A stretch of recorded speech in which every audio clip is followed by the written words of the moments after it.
সমষ্টির অন্তর্গত ৪৮ নম্বর গোসাইপুর গাঁও পঞ্চায়েত বোর্ড গঠন প্রক্রিয়া শান্তিপূর্ণভাবেই শেষ হয়েছে। আজ রংপুর উন্নয়ন খণ্ডে জেলা প্রশাসনের উদ্যোগে বোর্ড গঠনের নির্বাচন প্রক্রিয়া অনুষ্ঠিত হয়। আজকে নির্বাচনে সর্বসম্মতিক্রমে জেলিয়া বেগম বড় লস্কর সভানেত্রী ও সহ সভানেত্রী সজনা বেগম লস্কর মনোনীত হন।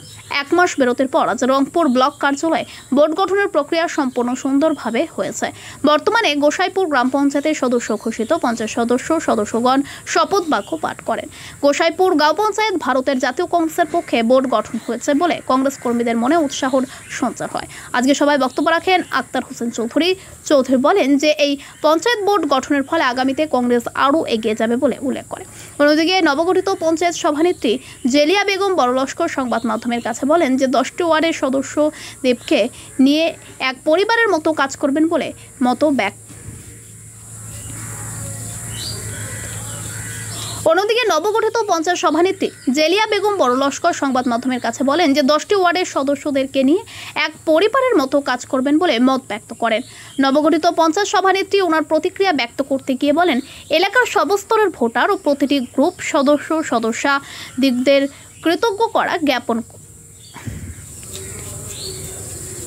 নবগঠিত পঞ্চায়েত সভানেত্রী ওনার প্রতিক্রিয়া ব্যক্ত করতে গিয়ে বলেন, এলাকার সর্বস্তরের ভোটার ও প্রতিটি গ্রুপ সদস্যদের কৃতজ্ঞ করা জ্ঞাপন করেন। আজকে সভায় প্রশাসনিক আধিকারিক যেভাবে ভোট পরিচালনা করছেন তাহার জন্য ধন্যবাদ জানানো হয়। লাঠিগ্রাম 10 নম্বর ওয়ার্ডের সদস্য মাহমুদা পারভিন বড় ভূঁইয়া বলেন, 10টি ওয়ার্ড ওনাদের পরিবার, এই পরিবারকে নিয়ে কাজ করার জন্য সবার সহযোগিতা কামনা করে। গোসাইপুর দুর্গানগর জিপি সব জনসাধারণকে আমি আন্তরিক ধন্যবাদ মোবারকবাদ জানাইয়া। আর যেহেতু আগের যে জিপি আসলো, যে জিপিতে আমি প্রতিনিধিত্ব করছিলাম, এই জিপির তখন ডিলিমিটেশন হইয়া আমার লাঠিগ্রাম 3টা ওয়ার্ড নতুন ঢুকছে। আর আগে এখন আমার 3টা ওয়ার্ড নতুনভাবে বার হয়ে গেছে গিয়া, যেমন দুর্গানগর 1, দুর্গানগর 2, চলিতাবন্দি, তখন লাঠিগ্রাম ঢুকছে 3টা ওয়ার্ড।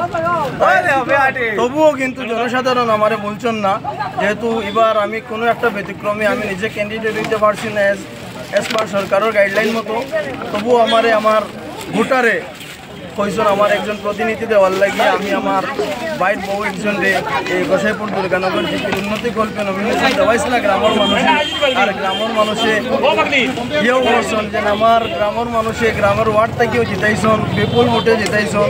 আর ওখানেও আমার প্রত্যেক ওয়ার্ডের সমর্থন থাকায় আমি এই গোসাইপুর দুর্গানগর জিপি আবার দুবারা এই আমার নেতৃত্বর মাঝে আমার বাইর প্রেসিডেন্ট মানুষের লাগি আমি আমার এই জিপির মানুষ তথা আমার গ্রামের মানুষ এবং আমার শুভাকাঙ্ক্ষীরা যারা আছে সবরে আমি আমার আন্তরিক ধন্যবাদ জানাই। আর আগামী দিনে আমার জিপিটা সুন্দর চলতো, ভালো চলতো, সব সাহায্য চাই আমার বাইর বউ।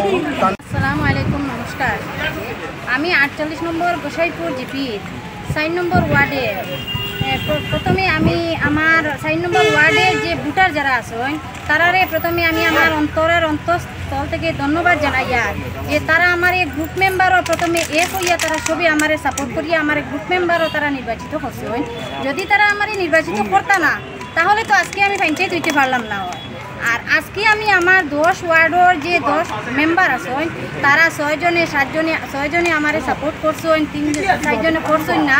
যারা করছেন তারারেও আমি আমার মোবারকবাদ ধন্যবাদ জানাই। যারা করছেন না তারারেও আমি ধন্যবাদ জানাই।